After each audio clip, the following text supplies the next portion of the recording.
જેમણે પોતાનું સમગ્ર જીવન રામ મંદિરના નિર્માણ પાછળ સમર્પિત કરી દીધું તે ગુજરાતના ચંદ્રકાંત સોમપુરાને પદ્મશ્રી એવોર્ડથી સન્માનિત કરવાની જાહેરાત થઈ છે। મંદિરની સ્થાપત્ય શૈલી અને શિલ્પકલાનું જ્ઞાન ચંદ્રકાંત સોમપુરાએ તેમના દાદા પાસેથી મેળવ્યું। ઉલ્લેખનીય છે કે તેમના દાદા પ્રભાશંકર સોમપુરાએ ભવ્ય સોમનાથ મંદિરના નિર્માણમાં પણ યોગદાન આપ્યું હતું। તેઓને પણ પદ્મશ્રી એવોર્ડથી સન્માનિત કરાયા હતા અને હવે તેમના પૌત્રને આ સન્માન પ્રાપ્ત થયું છે। ચંદ્રકાંત સોમપુરાએ આ તમામ શ્રેય તેમના દાદાને જ આપ્યો છે અને કહ્યું કે જો દાદા ન હોત તો આ એવોર્ડ પણ ન હોત। TV9 સાથેની ખાસ વાતચીતમાં તેમણે રામ મંદિર માટેના સંઘર્ષની પણ વાત કરી। વાત ઇતિહાસ બનવાની હોય અને જ્યારે રામ મંદિર બનવાની વાત આવી ત્યારે ખરેખર ઇતિહાસ રચાયો અને હજારો વર્ષો સુધી જે નામ હવે યાદ રહેશે, જે નામને હવે ઓળખની જરૂર નથી। ચંદ્રકાંત સોમપુરા આપની સાથે છે। શું વિચાર્યું હતું તમે કે તમારી જીવન તમારું કઈ દિશામાં આગળ વધશે, કઈ રીતે તમે આગળ વધશો? અને સૌથી પહેલાં તો આ એવોર્ડ મળ્યો છે એના માટે તમને અભિનંદન।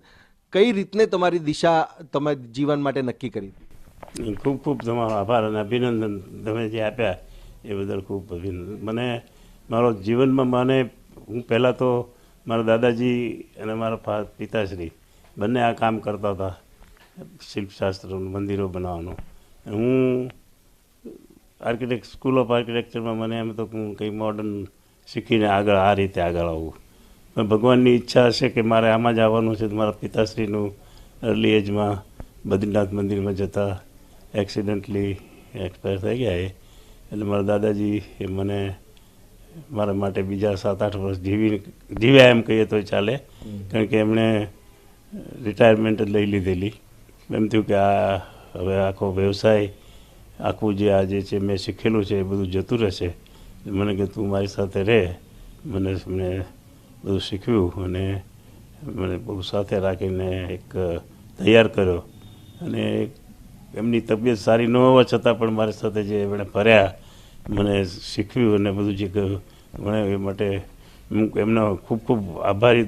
પિતા તરીકે તો એમણે કામ કર્યું જ છે, દાદાજી તરીકે પણ ન હોત કદાચ એ તો હું અત્યારે હું એમ માનું છું કે હું અત્યારે આ એવોર્ડ લેવા માટે ન હોત, કદાચ મારું નામ ન હોત, બીજા કોઈ ન હોત, કારણ કે મને એમણે શીખ્યું ત્યારે જ હું આ બધું શીખીને આગળ આવ્યો અને મેં આ કામ કર્યું। અને રામજીની કૃપા ગણો, સોમનાથ દાદાની કૃપા ગણો, કે જેની પણ કૃપા ગણો, એણે મને આગળ માર્ગદર્શન આપતા રહ્યા અને આ કામ કર્યું। 40 વર્ષથી હું રામ મંદિર માટે વિશ્વ હિન્દુ પરિષદ સાથે જોડાયેલો છું અને રામજીનું નામ છે, રામજીનું કામ છે અને રામજીનું જે ગાદી બેઠા હતા એ જ જગ્યાએ બન્યું, એ જ મોટી વસ્તુ છે। બધા લોકો કહેતા કે ભાઈ છોકરો સંઘર્ષ કરો છો, થોડું દૂર કરી નાખો રામ મંદિર।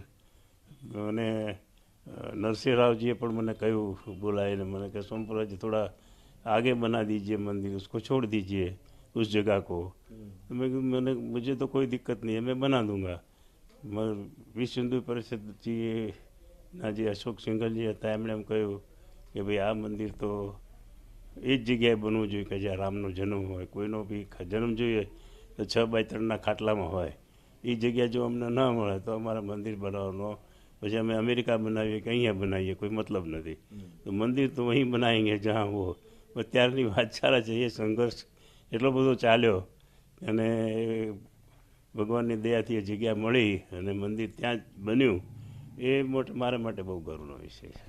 એક સંઘર્ષ પણ તમારો રહ્યો હશે, અમુક જે શૈલીઓ છે મંદિર બનાવવાની, કઈ કઈ શૈલીઓ છે તમે જેના વિશે તમે જાણો પણ છો અને એ તમે લોકોને પણ કહેવા માંગો છો કે આ જે શૈલી છે કે આ જે કલા છે, કલાને કે સાંસ્કૃતિક વારસાને તમારે જપવો જોઈએ, સાચવી રાખવો જોઈએ। નહીં, ચોક્કસ એમાં શું છે કે ભારતમાં ઘણી કળાઓ છે, એમાં દ્રવિડ સાઉથમાં દ્રવિડ સ્ટાઇલનું છે, આપણી બાજુ બધું નોર્થમાં નાગર શૈલીનું છે।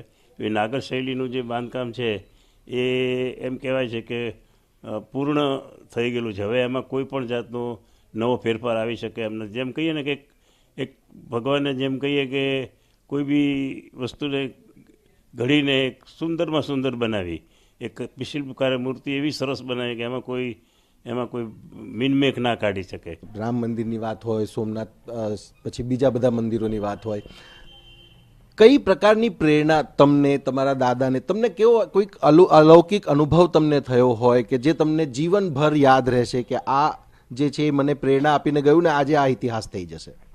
નહીં, દાદાજીએ સોમનાથ મંદિર કર્યું અને એમના માટે એક પ્રાઉડ છે. એમ બીજા મંદિરો બધા ઘણા કર્યા, પણ રામ મંદિર એક એવી વસ્તુ છે કે જે મેં કહ્યું એમ આટલા સંઘર્ષ પછી જે થયું છે અને રામજીને જે લોકો માને છે અને આજે જેટલું એનું મહત્ત્વ છે એ પ્રમાણે રામ મંદિરથી વધારે વિશેષ તો મને નથી લાગતું હું કંઈ મારા જીવનમાં કંઈ કરી શકું.